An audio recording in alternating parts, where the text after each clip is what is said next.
kind of freaky, folks. When you see that sort of stuff, you can see how long they've had this plan in the making. World Economic Forum rolling out their whole plan to restructure the world, the Great Reset that we need to combat this terrible crisis and the terrible state of police brutality that we find ourselves in. Everything that these people who run the World Economic Forum have done, and now they're offering us their solution, which is to basically lock everybody into a smart prison.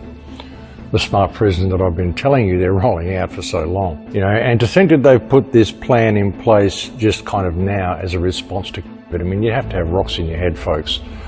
The response was already there. They just needed the crisis in order to trigger the response. It's all about triggers, folks. It is simply the trigger that they needed to roll out everything that they needed. Problem, reaction, solution, ladies and gentlemen. That's how they do it. Something else that I said, problem, reaction, solution, was that the protests, they needed the protests in order to justify the spike in cases and to justify the second wave. Interesting test too.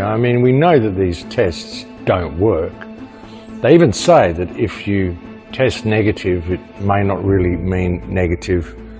If you test positive, it may not really mean positive. So if that's the case, what is the point of the tests? And they're also talking about the virus recession that we will probably have. There's, investigations to find out just how bad the recession will be, the recession that's been caused by the virus. But folks, let's be clear about it. It has not caused a recession. There is no virus recession. A virus has not caused a recession. The recession that is coming has been caused by the politicians in their response to the virus. The economy was due to collapse, folks. We've been talking about it for years. This economy cannot last. It has to go down. We've been talking about it for so long, and we could see it coming. But what do? They can't just let it collapse and have people blame them for it. They've got to create some other place to put the blame. Again, they create this whole... Then we have their response, which is to shut the world down, do everything they've done, and they can blame the virus. But it hasn't been the virus. It's been them all along, folks. Everything they've done has been deliberate. Even if you go to the World Economic Forum website and you look at the response for COVID, if you go to that website, you start clicking through, you've got to sign up for it. But if you start clicking through, one of the videos says that it's been a plan that has been 50 years in the making. If we don't wake people up, then they're going to lead us into this slavery system, whether we like it or not. Even if we refuse to comply, everybody else is going to lead us in there. That's the problem. That's the problem with what we're facing here, folks. We're at a really important time here. We really are. And, now is the time for everybody to realise that, there's a war being waged against us. And we have a lot of tools that we can use to fight this war, and we can fight on the digital battlefield. Hit Twitter, hit Facebook, hit everywhere you can. Do everything you can to get the word out to people, folks, because there's nothing more important than this issue. Our whole world is changing. It's not going to go back. We're at a time in history where we find ourselves on the front line, all of us. We're on the front line here, folks. That's the thing.